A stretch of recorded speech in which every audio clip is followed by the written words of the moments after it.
Former presidential candidate Hillary Clinton can't seem to manage to stay on her toes these days. But when it comes to attacking President Trump and his family, she can run a marathon. And although she is currently on a worldwide speaking tour, she still manages to both attack and slip and fall. The former Secretary of State and 2016 presidential candidate seems to be having an extra hard time during her visit to India. This time it seems that on top of making a spectacle of herself just by trying to walk down a flight of stairs, she has also fallen while using a bathtub and has been diagnosed with having a hairline fracture on her wrist. There have been countless times in the past where Hillary has been reported to have taken spills and falls. One, which is probably the most notorious, being during at the 2016 and 9/11's memorial. Although throughout the campaign she wouldn't admit it, and the left-stream media in our country conspired to keep the whatever is going on with her health a secret, it's obvious something is very wrong here. To the point that it's now been confirmed that the Democrat Party was so worried that they even thought about replacing her with Joe Biden or the socialist Bernie Sanders.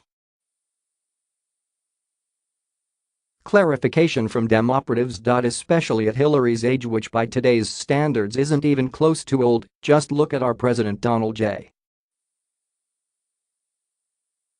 Trump. Here is more about what went on behind the scenes during the 2016 presidential campaign via The Conservative. From a physician, I am an internist in a large metro area. It is my job to make diagnoses, often with just my eyes and nose and ears alone. This is especially true in the geriatric community. It is with great consternation that I have seen and read physician evaluations of Mrs. Clinton in the news media. You should never make diagnoses like that without having the patient right in front of you. Furthermore, some of the videos that have been put forward to support these claims have just been Looney Tunes. All that being said, I am deeply concerned about this video. Mrs. Clinton clearly suffered a syncopal episode while getting into that van today. The overheating excuse is just ridiculous. A normal healthy individual would never do that type of thing in 80-degree weather unless they had just completed a marathon or something profoundly strenuous. That just does not occur. That immediately puts the lie to the overheated excuse that her campaign came up with. Well, you say, could it have been a fainting spell? Possible, but in my 30 years experience as a physician, fainting spells or vasovagal episodes do not usually require 4 or 5 people to throw someone in a van. Furthermore, in that type of event the person almost always slinks straight down or backwards, not forwards. Mrs. Clinton very clearly is going forward. I see the metal object in that video. I haven't a clue what that could be. Nothing in my experience as a physician looks quite like that. Could it have been an ink pen? Regardless, the far more telling issue that you can clearly see in that video around the time the metal is dropped is Mrs. Clinton's right foot. It was clearly being dragged along the street with the anterior portion down on the concrete.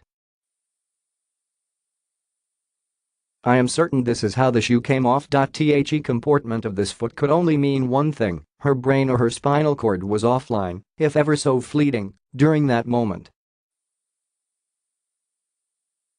Her right foot was acutely flaccid. There are but a few things that can cause this type of issue: brain or spinal cord trauma. No way this happened an overdose of powerful sedatives or general anesthesia. Again, this seems to not be the case. A seizure? Not likely. This type of thing usually occurs in the postictal phase after a tonic-clonic seizure, and people who are having this type of thing do not walk to a van.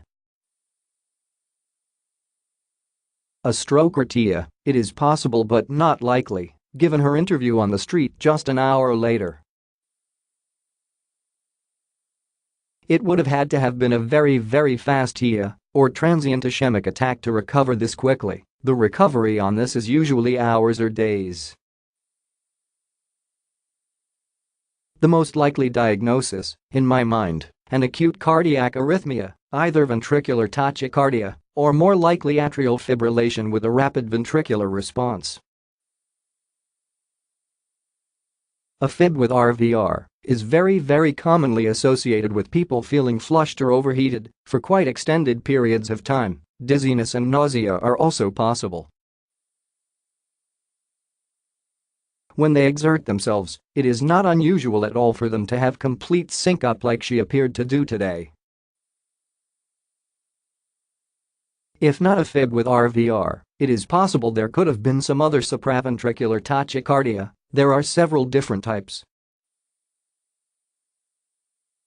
A side note, this is not without precedent in modern American presidential history.